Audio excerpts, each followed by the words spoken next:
बांग्लादेश से आए लोगों को भारतीय पहचान मिलेगी। सुप्रीम कोर्ट ने ऐतिहासिक फैसला सुनाते हुए यह आदेश दे दिया है। सुप्रीम कोर्ट ने असम में बांग्लादेश से आए प्रवासियों को नागरिकता देने के प्रावधान करने वाली नागरिकता अधिनियम की धारा 6A को वैध और संवैधानिक ठहराया है। मतलब अब असम में बांग्लादेश से आए लोगों को भारत की पहचान मिलेगी। सुप्रीम कोर्ट ने अपने फैसले में और क्या क्या कहा, सब आपको बताएंगे, लेकिन उससे पहले आयन भारत को जरूर सब्सक्राइब कीजिए। नमस्कार, मैं मंजू रुधियाल और आप सभी का स्वागत है आयन भारत में। दरअसल सुप्रीम कोर्ट ने सिटीजनशिप एक्ट की धारा 6A की वैधता को बरकरार रखा है।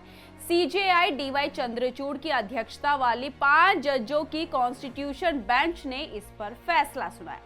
बेंच में चीफ जस्टिस DY चंद्रचूड़ के अलावा justice Suryakant, justice MM Sundresh, justice JB Pardiwala और जस्टिस मनोज मिश्रा शामिल थे और फैसले पर चीफ जस्टिस DY चंद्रचूड़ सहित 4 जजों ने सहमति जताई, जबकि जस्टिस JB पारदीवाला ने असहमति जताई। इस फैसले पर भाजपा नेता सोमैया ने कहा कि जिन हिंदुओं पर बांग्लादेश में अत्याचार, बलात्कार हो रहे थे, वो अब हिंदुस्तान आने वाले हैं। सर्वोच्च न्यायालय ने अब CAA को मान्यता दी। बांग्लादेश में हिंदू के ऊपर अत्याचार, बलात्कार हो रहे हैं, वो हिंदुस्तान आ रहे हैं। तो राहुल गांधी और उद्धव ठाकरे कहते हैं उनको नागरिकत्व मत दो। अब नरेंद्र मोदी जी की नीति को सर्वोच्च न्यायालय ने मान्यता दी है, इन्हें भी नागरिकत्व मिलेगा। जबकि इस फैसले पर वरिष्ठ वकील बिजोन महाजन ने कहा कि न्यायालय का सभी हितधारकों द्वारा सम्मान होना चाहिए और असम के कृषि मंत्री अतुल बोरा ने नागरिकता अधिनियम की धारा 6A को संवैधानिक करार दिए जाने के फैसले का स्वागत किया। हिस्टोरिकल जजमेंट है महामान्य अदालत का। एक लंबी आंदोलन के बाद असम एकॉर्ड साइन किया था भारत सरकार ने। It was decided in the Assam Accord that cut-off year would be 1971, 25 March. Assam Gana Parishad intervener था। ये जो रीट पिटीशन था, ये हमारे रीट पिटीशन नहीं। महामान्य अदालत ने ये जो वर्डिक्ट दिया है, ये तो फिर ये प्रूव हुआ। असम एकॉर्ड का एक्सेप्टेबिलिटी, असम एकॉर्ड का रिलीवेंस प्रूव हुआ है। दरअसल सिटीजनशिप एक्ट की धारा 6A को 1985 में असम समझौते के दौरान जोड़ा गया था। इस कानून के तहत जो बांग्लादेशी अप्रवासी 1 जनवरी 1967 से 25 मार्च 1971 तक असम आए, वो भारतीय नागरिक के तौर पर खुद को रजिस्टर करा सकते हैं, जबकि 25 मार्च 1971 के बाद असम आने वाले विदेशी भारतीय नागरिकता के लायक। कोर्ट में सुनवाई की बात करें तो CJI DY चंद्रचूड़ ने फैसला सुनाते हुए कहा कि असम समझौता बढ़ते प्रवास के मुद्दे का राजनीतिक समाधान था। इसमें जोड़ी गई धारा 6A कानूनी समाधान था। केंद्र सरकार इस कानून को अन्य क्षेत्रों में भी लागू करा सकती है, लेकिन ऐसा नहीं किया गया क्योंकि वहां असम जैसी परिस्थितियां नहीं थी। असम में जो लोग आए उनकी संस्कृति पर असम का प्रभाव था। जस्टिस सूर्यकांत ने फैसला सुनाते हुए कहा कि हमने भी धारा 6A की संवैधानिक वैधता को बरकरार रखा है। हम किसी को अपने पड़ोसी चुनने की अनुमति नहीं दे सकते और यह उनके भाईचारे के सिद्धांत के खिलाफ है। हमारा सिद्धांत है जियो और जीने दो। जबकि जस्टिस पारदीवाला ने असहमति जताते हुए कहा कि धारा 6A राजनीतिक समझौते को कानूनी मान्यता देने के लिए लाई गई थी। इस कानून के मुताबिक नागरिकता लेने वाले अप्रवासियों को 10 साल तक का वोट डालने का अधिकार नहीं था। इसका मतलब ये कि इस समझौते का सिर्फ नागरिकता प्रदान करना उद्देश्य नहीं था।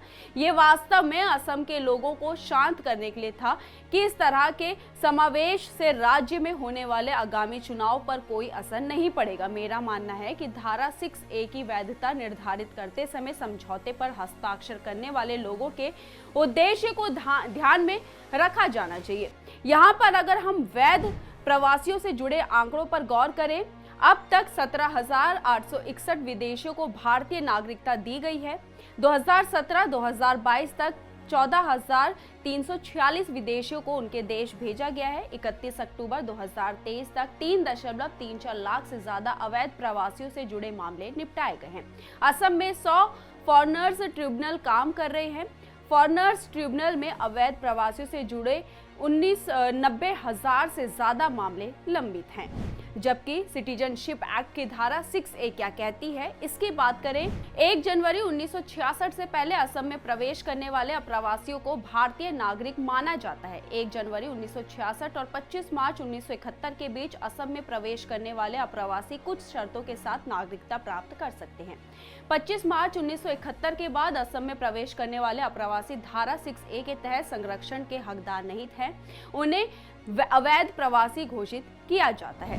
बता दें 2012 में गुवाहाटी के नागरिक समाज संगठन असम संयुक्त महासंघ ने धारा 6A को चुनौती दी थी, जिसमें कहा था कि धारा 6A भेदभावपूर्ण, मनमानी और अवैध है, क्योंकि इस पे असम और शेष भारत में प्रवेश करने वाले अवैध प्रवासियों को नियमित करने के लिए अलग अलग कट ऑफ तिथियां प्रदान की गई है।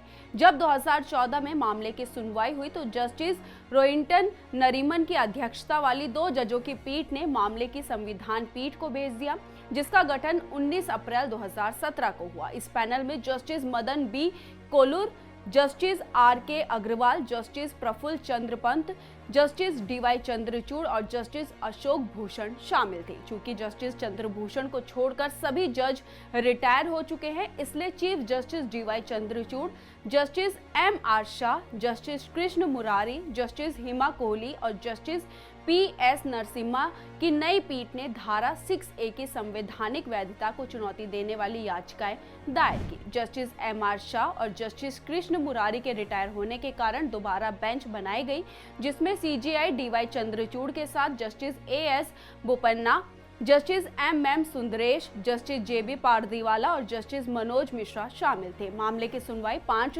दिसंबर को शुरू हुई और 12 दिसंबर 2023 को समाप्त हुई। कोर्ट ने फैसला सुरक्षित रखा था और अब फैसला आया है, जिसमें कोर्ट ने ये कहा है कि बांग्लादेश से आए लोगों को भारतीय पहचान मिलेगी। इस पर आपको क्या लगता है?